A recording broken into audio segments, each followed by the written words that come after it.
नमस्कार, स्वागत आहे सर्वांचं आपल्या यूट्यूब चॅनलवरती. महाराष्ट्रातील संजय गांधी निराधार अनुदान योजनेच्या लाभार्थ्यांसाठी ही व्हिडिओ अतिशय महत्त्वाची आहे. पहा, विधवा महिला भगिनी असतील, वृद्धपकाळ योजनेचे लाभार्थी असतील, श्रावणबाळ योजनेचे लाभार्थी असतील, या लाभार्थ्यांच्या खात्यामध्ये मे महिन्याचा हप्ता जमा झालेला नव्हता आणि याच हप्त्यासंदर्भात आपण आजच्या या व्हिडिओमध्ये माहिती जाणून घेणार आहोत. पहा, दिव्यांग लाभार्थ्यांच्या खात्यामध्ये मे महिन्याचा हप्ता जमा झालेला आहे, मात्र इतर जे लाभार्थी आहेत त्या लाभार्थ्यांना मे महिन्याच्या हप्त्यासंदर्भात माहिती हवी होती. मे हप्ता वाटप कधी होणार हा त्यांचा प्रश्न होता.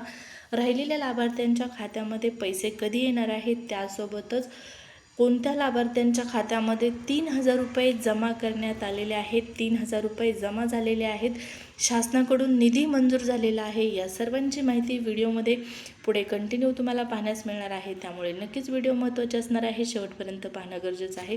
सोबतच तुम्ही आपल्या चॅनलवर पहिल्यांदा आला असाल, पहिल्यांदा व्हिडिओ पाहत असाल तर नक्की चॅनलला सबस्क्राईब करून ठेवा, जेणेकरून संजय गांधी निराधार अनुदान योजनेच्या सर्व अपडेट तुम्हाला वेळेवर मिळत राहतील. चला मग सुरुवात करूया आणि जाणून घेऊया मे हप्ता वाटप संदर्भात महत्त्वाची माहिती. तर पहा, संजय गांधी निराधार अनुदान योजनेच्या लाभार्थ्यांपैकी मे महिन्याचा हप्ता फक्त दिव्यांग लाभार्थ्यांना जमा झालेला आहे. मे महिना खूप महत्त्वाचा आहे दिव्यांग लाभार्थ्यांसाठी, कारण या लाभार्थ्यांना मार्चपासूनचे 3 हप्ते मिळालेले आहेत. ज्यांचे हप्ते रखडलेले होते अशांसाठी 3 वेळेस DBT पोर्टल सुरू करण्यात आलेलं आहे आणि 3 वेळेस या ठिकाणी आपल्याला पोर्टलवर वेगवेगळ्या तारखा पाहण्यास मिळालेल्या होत्या. त्या 3 तारखांच्या माध्यमातून 3 हप्त्यांचं वितरण झाल्याची माहिती आपल्याला मिळालेली आहे. आता प्रत्यक्ष लाभार्थ्यांच्या खात्यामध्ये किती पैसे जमा झालेले आहेत हे लाभार्थ्यांनाच माहिती आहे. पहा, मात्र शासनाकडून पोर्टलवर 3 वेगवेगळ्या तारखा देण्यात आल्या. 3 वेगवेगळ्या तारखांना हप्ता वाटपची प्रोसेस झाली.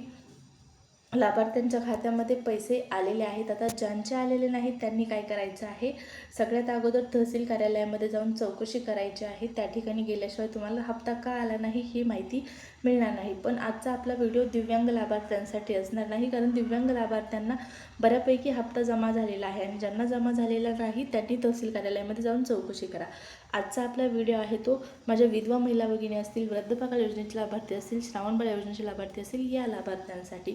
कारण पहा, एप्रिलमध्ये लवकर हप्ता जमा झाला आणि मे संपत आला तरी पण लाभार्थ्यांच्या खात्यामध्ये हप्ता जमा झालेला नाही. मग तुम्ही म्हणाल, आता तुम्ही स्क्रीनवरती माहिती दिलेली आहे, थंबनेलवरती माहिती दिलेली आहे, या लाभार्थ्यांच्या खात्यामध्ये 3,000 रुपये जमा झालेले आहेत. तर कोणत्या लाभार्थ्यांच्या खात्यामध्ये 3,000 रुपये जमा झालेले आहेत? पहा, तुम्हाला माहीतच आहे, संजय गांधी निराधार अनुदान योजनेमध्ये वेगवेगळ्या लाभार्थ्यांचा समावेश आहे आणि या लाभार्थ्यांपैकी सर्वच लाभार्थी खूप महत्त्वाचे आहेत इतर योजनांच्या तुलनेमध्ये विचार केला तर.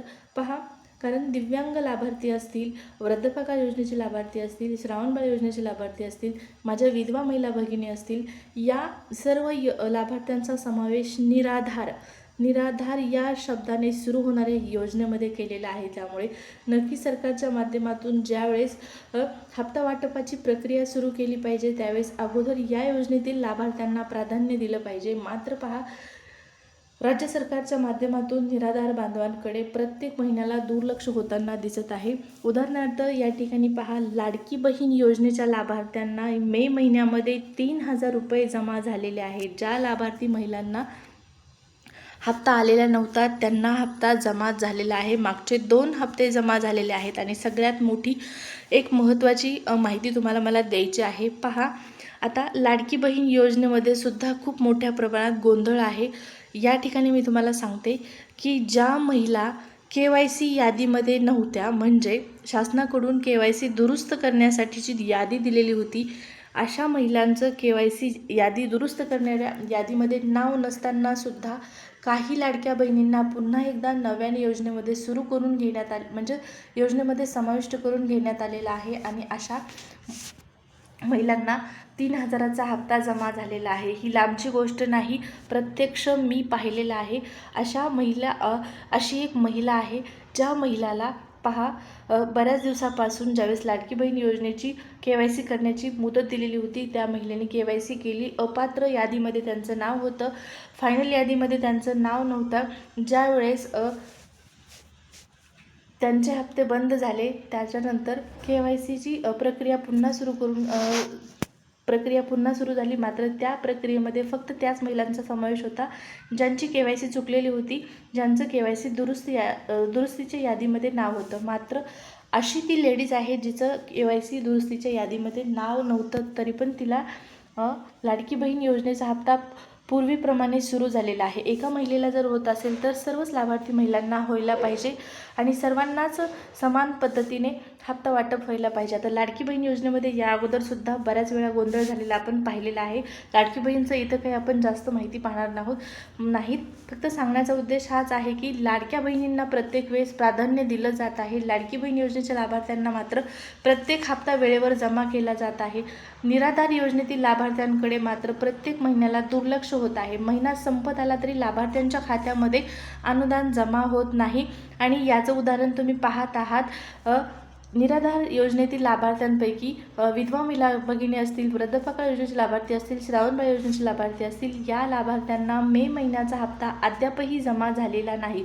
शासनाकडून निधी मंजूर झालेला नाही, त्यामुळे पोर्टलवर तारीखसुद्धा आलेली नाही. जोपर्यंत निधी मंजूर होत नाही तोपर्यंत तारीख येणं अपेक्षित नाही. तारीख येण्यासाठी अगोदर निधी असावा लागतो मंजूर आणि निधी मंजूर झाल्याच्या नंतर ऑफिशियल GR येतो. काही वेळेस GRसुद्धा आलेला नाही, आपण पाहिलेलं आहे. पण अगोदर शासन निर्णय येण्या अगोदरसुद्धा निधी मंजूर होणं गरजेचं आहे. तर ही प्रोसेस आणखीन सुरू झालेली नाही. त्यामुळे मेचा हप्ता राहिलेल्या लाभार्थ्यांना नेमका कधी मिळणार हा प्रश्न अनुत्तरितच राहिलेला आहे.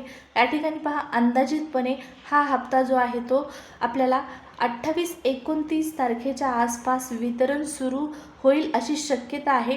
कारण 25 तारखेच्या नंतर पोर्टलवरती तारीख येण्याची किंवा शासन निर्णय निर्गमित होऊन त्या अगोदर GR येण्या अगोदर निधी मंजूर होण्याची शक्यता वर्तवण्यात आलेली आहे. 4 ते 5 दिवसामध्ये राहिलेल्या लाभार्थ्यांसाठी निधी मंजूर करून प्रोसेस सुरू होईल वितरणाची, अशी आपण अपेक्षा करूया. त्या अगोदर ही प्रक्रिया सुरू झाली तर नक्कीच तुम्हाला कळवण्यात येणार आहे. त्यासाठी सुरुवातीला मी सांगितलं होतं, या योजनेच्या सर्व अपडेट जाणून घेण्यासाठी अद्यापपर्यंत चॅनलला सबस्क्राईब केलं नसेल तर जरूर सबस्क्राईब करून ठेवा.